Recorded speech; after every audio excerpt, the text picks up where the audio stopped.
Hello everyone, welcome back to my channel. Now we will solve question number 4 of exercise 2.1.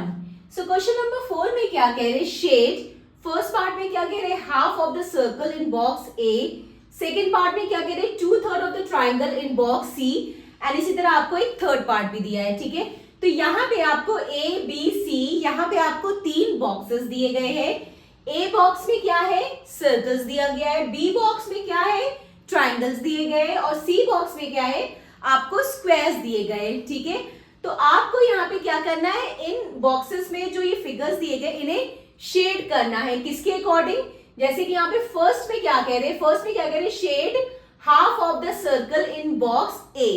ठीक है, यानी box ए में जो circle है उसका हाफ पार्ट आपको शेड करना है. ठीक है, तो इसी तरह हमें ये सारे पार्ट सॉल्व करना है. ठीक है, सो लेट्स सॉल्व इट. अब जैसे कि यहाँ पे फर्स्ट पार्ट में कह रहे half of the circle in box a, यानी कि बॉक्स ए में हाफ सर्कल्स को हमें शेड करना है. ठीक है, तो हम सॉल्व करते हैं. पहला part half of the circle मतलब हाफ ऑफ का मतलब क्या होता है मल्टीप्लाई.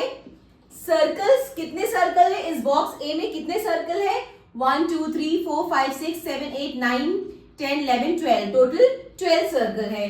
तो हमने 12 से मल्टीप्लाई कर दिया है. ठीक है, तो अब हम क्या करेंगे, कट हो रहा है 2 1 2 6 12 इक्वल टू 6 आया आंसर.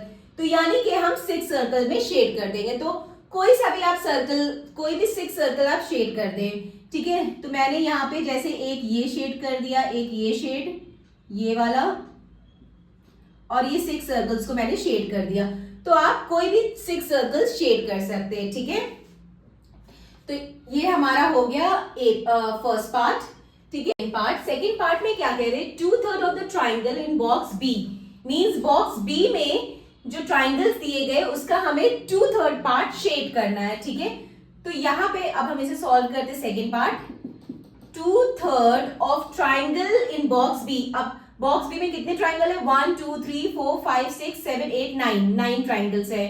तो ऑफ का मतलब होता है मल्टीप्लाई, इसलिए हमने मल्टीप्लाई लगा दिया. और इस बॉक्स बी में कितने ट्राइंगल है 9, तो हमने यहाँ पे 9 लिख दिया. ठीक है, तो अब ये कैंसिल हो जाएगा, 3 1 3 3 3 9, तो this will be equal to 6. तो इसका आंसर आ गया 6, यानी कि हम 6 ट्राइंगल शेड कर देंगे. तो आप कोई से भी 6 ट्राइंगल शेड कर सकते हैं. तो मैं ये ऊपर के 6 जो है वो शेड कर दे रही हूँ. ठीक है, now c part. C part में क्या कह रहे 3/5 part of the square in box c, means box c में जो आपको स्क्वायर दिए गए उसका 3/5 पार्ट जो है वो शेड करना है. ठीक है, अब यहाँ पे क्या है 3/5 part of the square in box c. जो 3/5 ऑफ का मतलब मल्टीप्लाई होता है of the square in box c. Box c में कितने स्क्वायर है 1 2 3 4 5 एंड 5 3 15, तो टोटल 15 स्क्वायर है. तो इसे हमने 15 से मल्टीप्लाई कर दिया. तो ये क्या हो गया 5 1 5 5 3 15, so this will be equal to 9. इसका आंसर आ गया 9. तो यानी कि हमें 9 स्क्वायर शेड करने हैं. तो आप कोई से भी 9 स्क्वायर जो है वो शेड कर सकते हैं. तो मैंने ये जो 9 स्क्वायर है ये शेड कर दिए.